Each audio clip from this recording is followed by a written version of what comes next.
Mas aproveitando a parte dos padrões. Pegando os últimos ciclos, geralmente o que nós tínhamos? Halving do Bitcoin, a superação da máxima histórica do topo anterior e o começo da out-season, que é quando as outras criptomoedas começam a brilhar, não todas, mas algumas elas conseguem inclusive subir mais do que o Bitcoin. Vocês acham que dessa vez a gente vai ter mais ou menos isso? E digo mais ou menos porque o topo histórico ele já foi ultrapassado antes. Até você falou que esse ciclo pode estar mais rápido, né? O que vocês esperam aí para os próximos dias, pós-halving, digamos assim? No dia do halving a gente vai fazer um festão. Então é só isso que eu espero celebrar, porque o Bitcoin tá comemorando 16 anos já. Fez 15 em janeiro desse Pô, ano. é um milagre tecnológico, é uma bênção a gente poder estar testemunhando o que está acontecendo. Então essa é a prioridade no dia. Nos dias seguintes, não tenho a menor ideia. Não tenho a menor ideia. Se você olhar para as vezes passadas, putz, o mês anterior, o mês seguinte, a semana anterior, a semana seguinte, não tem consistência nesses dados micro. O que a gente sabe é que no médio prazo ele sobe, até hoje subiu depois do halving. Então essa é a minha expectativa base. De novo, não espero que ele vai subir mais 5 vezes ou 6 vezes, mas espero que ainda suba.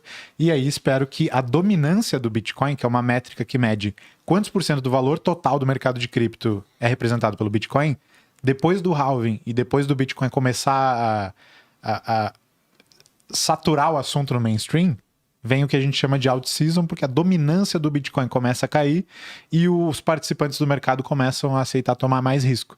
Então eles percebem isso que a gente está comentando aqui para vocês agora, que o upside do Bitcoin já não é mais tão grande quanto era antes, e eles falam, onde é que eu vou encontrar o próximo 2 vezes, 3 vezes, 4 vezes de multiplicação? Não estou falando que é certo você fazer isso, mas é uma leitura do comportamento das massas.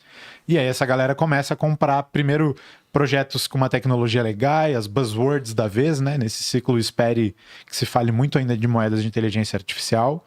E aí depois que essas sobem, a galera busca mais risco ainda e começa a descer nessa escadinha do risco, né? Até chegar nas infames meme coins, cuja euforia e exuberância costuma marcar os topos, né? Os fins de ciclos. Então essa escadinha, esse padrão de comportamento é minha expectativa base e sinceramente eu acho que vai continuar se repetindo enquanto a humanidade for humanidade, por mais que a gente fale sobre antes aqui. Pode ser. E eu adicionaria, nessa interface do Bitcoin com as altcoins, o Felipe tem muito mais propriedade do que eu para falar. O que eu convido as pessoas a pensarem, e o Felipe a me corrigir ou refletir comigo, é que nós temos uma interface no Bitcoin hoje diferente das altcoins, ou um descolamento que não existia no passado. Na linguagem do Michael Saylor, é como se o Bitcoin fosse uma empresa que tivesse ganhado um site. E imagine você negociar com uma empresa hoje que não tem um site. O site é uma espécie de API ou uma espécie de portal para o mundo da informação. Imagine um mundo sem sites, sem acesso, sem um lugar onde você pode ir. Os ETFs do Bitcoin são como se o Bitcoin tivesse ganhado um site, uma API, um portal para o maior pool de capital do mundo, que é o mercado de capitais americano, por onde o mundo inteiro investe. Então, quando o Bitcoin ganha um site, se torna mais acessível e negociável e através de um botão você pode comprá-lo, isso pode fazer uma diferença do Bitcoin para as altcoins, uma diferença relativa que não existiu em outros ciclos e, fundamentalmente falando, eu vejo muitas das narrativas do universo cripto, que eu acho que estão bem em pauta, como o DePIN, que é aquela descentralização da estrutura física, né? Os tokens para você rodar infra de AI, por exemplo, ou GameFi, que são apostas.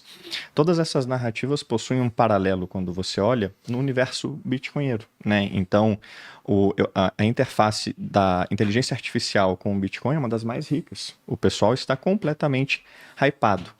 Então, eu tenho essa expectativa de que não só em termos de pool de capital o Bitcoin tem acesso a coisas que antes ele não tinha, antes eles brigavam pela mesma coisa, agora só o Bitcoin tem acesso a algumas coisas importantes e as pessoas tomam cada vez mais consciência fundamentalmente de que algumas narrativas cripto eventualmente são bullish para o Bitcoin também. Antigamente não se falava em NFTs no Bitcoin, hoje nós estamos ganhando espaço. Antigamente não se falava em DeFi no Bitcoin e hoje nós temos algumas empresas crescendo nisso. no padrão Bitcoin, né? DeFi sem que você perca as chaves e ainda obtenha algum rendimento. Inteligência artificial, super quente no mundo cripto e quentíssima no padrão Bitcoin. Então, talvez um amadurecimento dos fundamentos do que o Bitcoin pode fazer tenha evoluído, de forma que nos ciclos passados o Bitcoin fosse uma pet rock. Cara, dinheiro é reserva de valor. Mas hoje é internet, é DeFi, é NFT, é inteligência artificial e tem acesso a um grande pool de capital. Então, todo mundo fica tentado a dar uma tradeada em altcoins. Eu não sou diferente disso, é humano. Mas eu fico me perguntando se esse ciclo vai ser exatamente igual aos demais por conta desses dois fatores, dos fundamentos do Bitcoin, que hoje evoluiu para...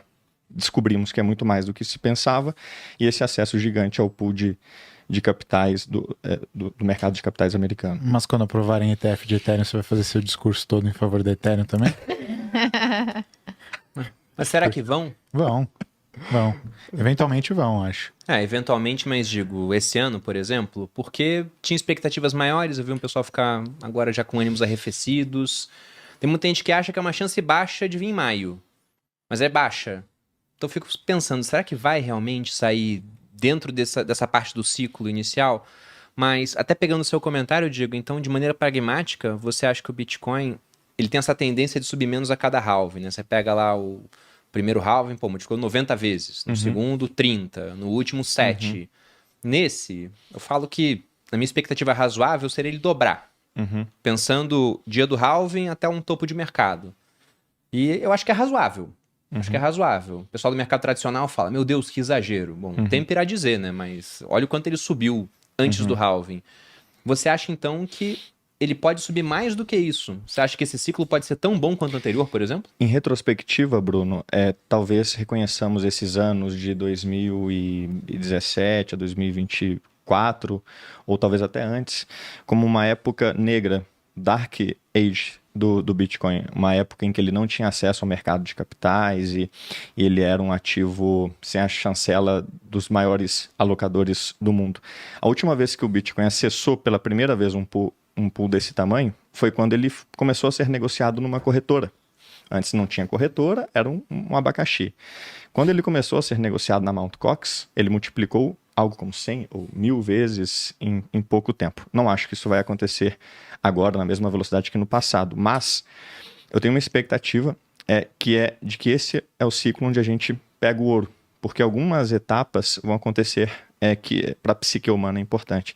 Nós vamos captar mais dólares do que tem os ETFs de ouro logo mais, e ele vai ficar perigosamente perto da cotação do ouro. Nós precisamos multiplicar por 10 para pegarmos o valuation do ouro. Você acha que chegando perto tem um ponto de inflexão? Tem um ponto de inflexão onde ele fica perto demais para as pessoas não realizarem o óbvio, o que já é óbvio, para nós. E como essa área dos 180, 250 mil está muito tumultuada, porque as melhores pessoas que eu conheço, as mais racionais, as mais bem preparadas, dizem todas a mesma coisa, eu digo, se fossem todos inteligentes como vocês, o Bitcoin já estaria com um preço onde ele vale $1 milhão ou 2.